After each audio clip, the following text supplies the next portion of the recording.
Welcome to the Mildura Weekly, and joining me today, the newly elected member for Mallee, Dr Anne Webster. Anne, welcome to the studio. Thank you very much for having me. Well, finally Mallee was declared last Saturday. It's been a long and exhaustive process. Yes, indeed it has.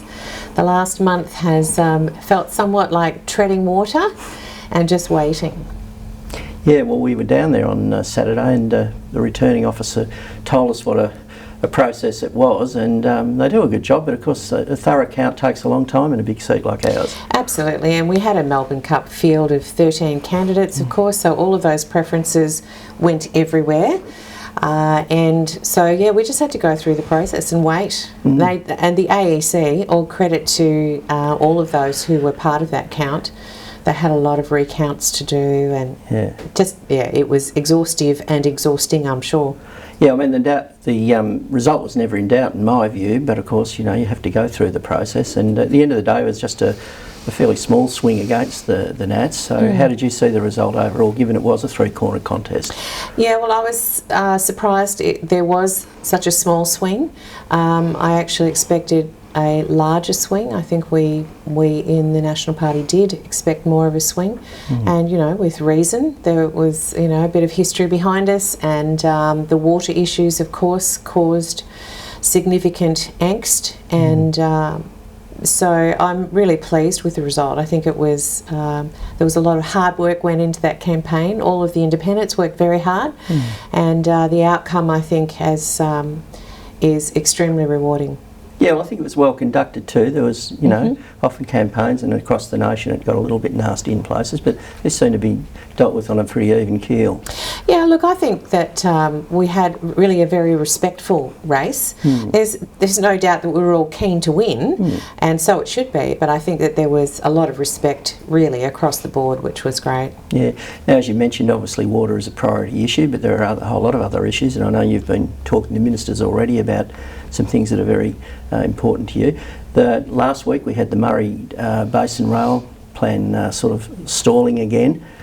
We knew that it had some issues. That's something I imagine you'll be turning your attention to as well. Oh, look, absolutely. The Murray Basin Rail Project, it's difficult to call it anything but a disgrace. It needs to be remedied. The funding that was allocated needs to be allocated. The work needs to be done in a top quality fashion, not in a second-rate fashion. So there's much work to be done with the Murray Basin Rail Project. I'm really keen to see that pressure applied to ensure that it does get completed appropriately. Our regional communities, our businesses deserve that. Our trade agreements deserve that. I think, you know, another one alongside that, of course, is the Murray-Darling Basin project itself, the river and the rivers, and the infrastructure around that, and how to improve that for our electorate. Indeed, and of course you've got the Minister in town this week. Yes. Which will be good. Parliament resumes on July 2.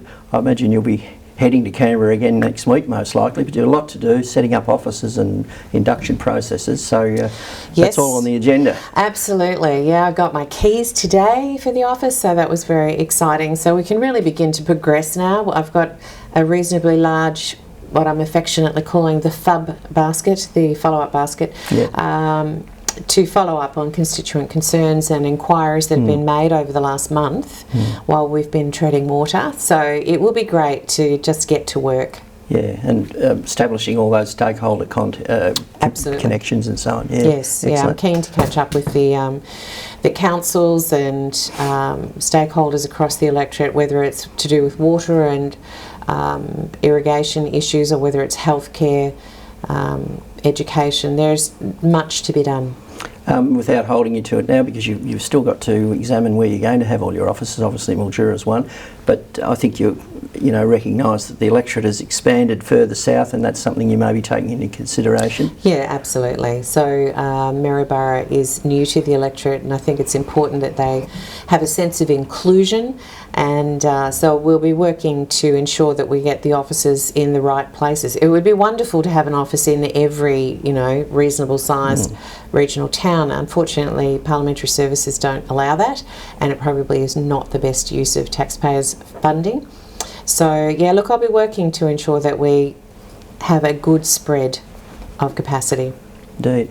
Well, look, thanks again for joining us and congratulations again. Thank you. And we look forward to seeing you regularly here on Mallee Matters. Yes. And wish you all the best. Thank you very much, John. Look forward to being back. And of course you can see more news at milduraweekly.com.au.